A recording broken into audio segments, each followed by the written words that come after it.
Hey there, I just finished a couple days ago the Pride and Prejudice and Zombies. It might have been a little bit longer ago than that, but somebody asked me to do a book review on one of the one on my Nook video, so I'm doing one here. Um, there it is on the Nook. Actually, this is the sort of the reader's discussion guide, which I'm going to go through here. I haven't read through that yet, so we'll see. Basically, in summation, it pretty much is Pride and Prejudice with zombies. I think the more appropriate way of looking at it would be something more like Pride, Prejudice, and Honor, because as a result of like England is under this zombie plague thing, and like any zombie movie, but really most of what they're talking about is in terms of like honor, like so all these rich families that the Jane Austen novels are about like basically send their kids off to the east, the far east, to get trained as in martial arts, in the deadly arts, and so they all have this sort of different honor codes and things like that, and really it's more putting the story of Pride and Prejudice in that sort of context, and Elizabeth is this great warrior, and so is Mr. Darcy, and they add that. I mean, that's the biggest thing that's added into it.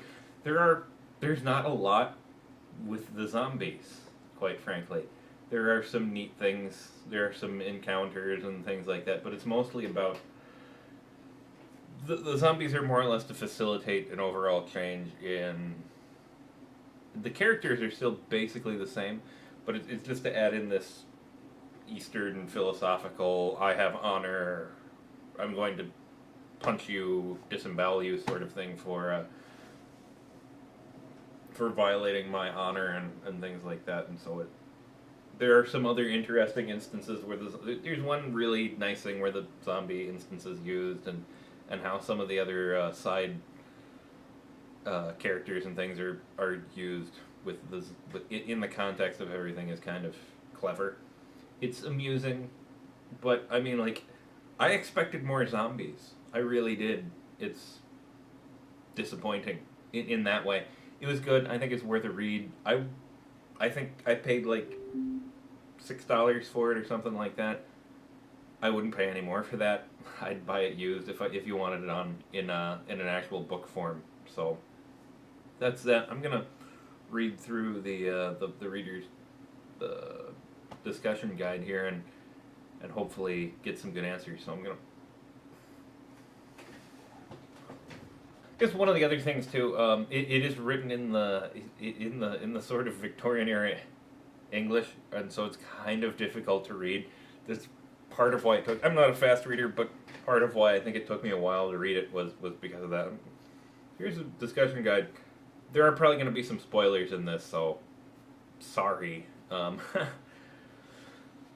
can't read very well out loud, so bear with me on this too. Many critics have addressed the dual nature of Elizabeth's personality. On one hand, she can be savage, remorseless killer, as we see in her vanquishing of Lady Catherine's ninjas. On the other hand, she can be tender and merciful, as in her relationship with Jane, Charlotte, young bucks that roam her family's estate. In your opinion, which of these halves best represents the real Elizabeth at the beginning and the end of the novel? The Bucks thing is an interesting. This is kind of a really amusing thing to me that's added in there, and so like because the girls are constantly training, and they must hone their skills in the deadly arts. So what Elizabeth and Jane do, against the oldest sister, Jane do is they basically tackle bucks in the forest around their house and hold them down and lick their nose, and that's their game of fun to pass the time and hone their skills. Um, Getting into the question, can't people have a dual nature? I don't know.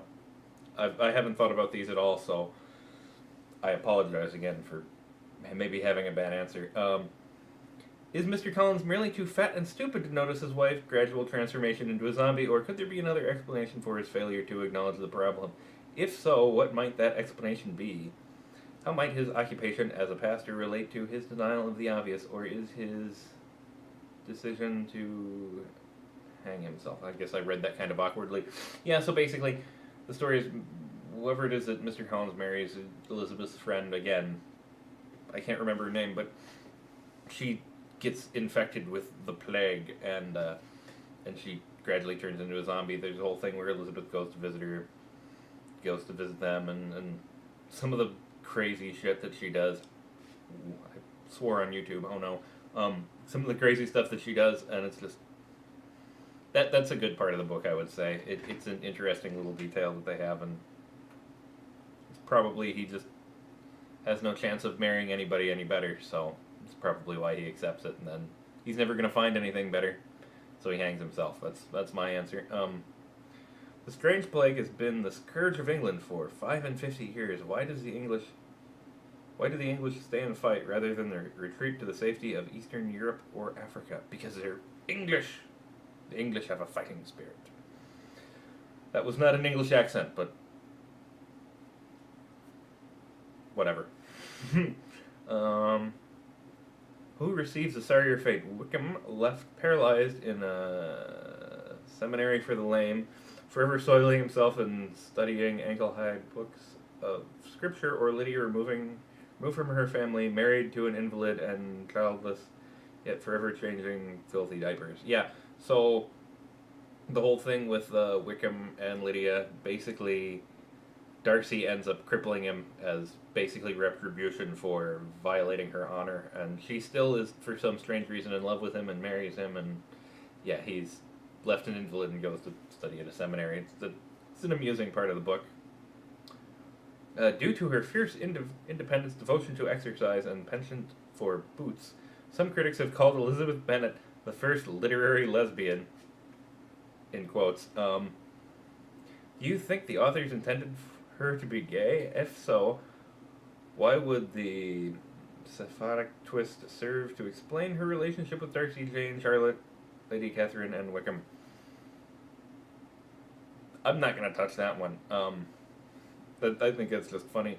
Some critics have suggested that the zombies represent the author's view towards marriage, an endless curse that sucks the life out of you and just won't die. Do you agree, or do you have another opinion about symbolism of the unmentionables? Oh yes, they call the zombies the unmentionables for whatever reason. They talk about them all the time.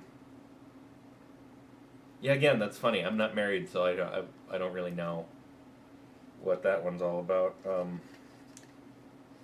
It's just another funny discussion thing there.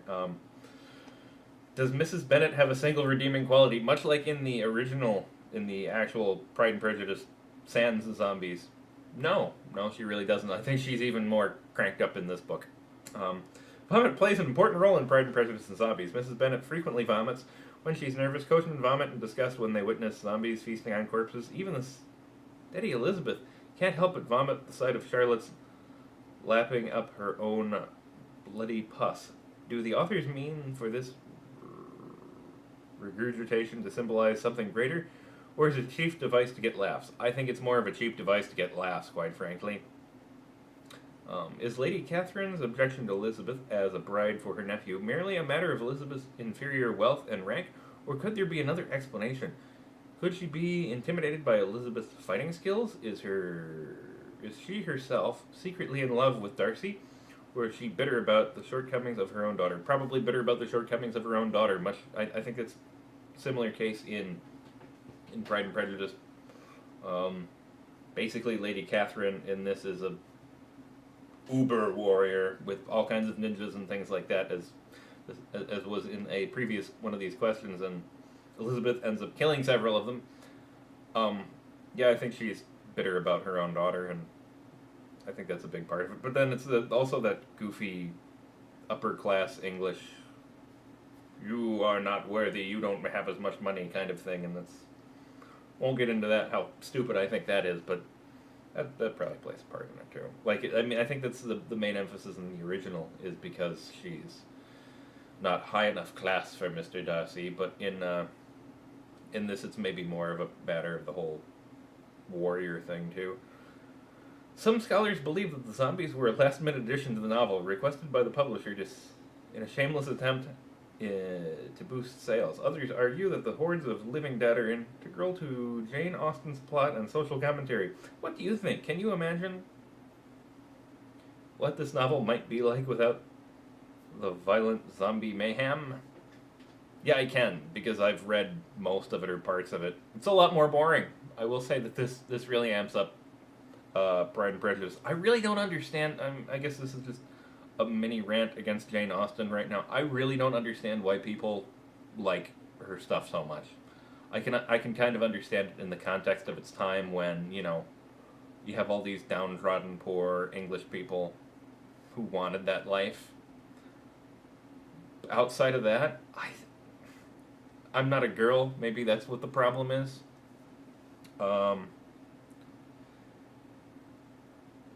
It's just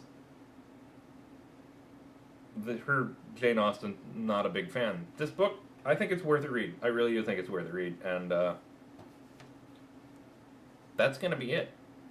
And I'll leave you with the cover, the beautiful, beautiful cover in black and white there.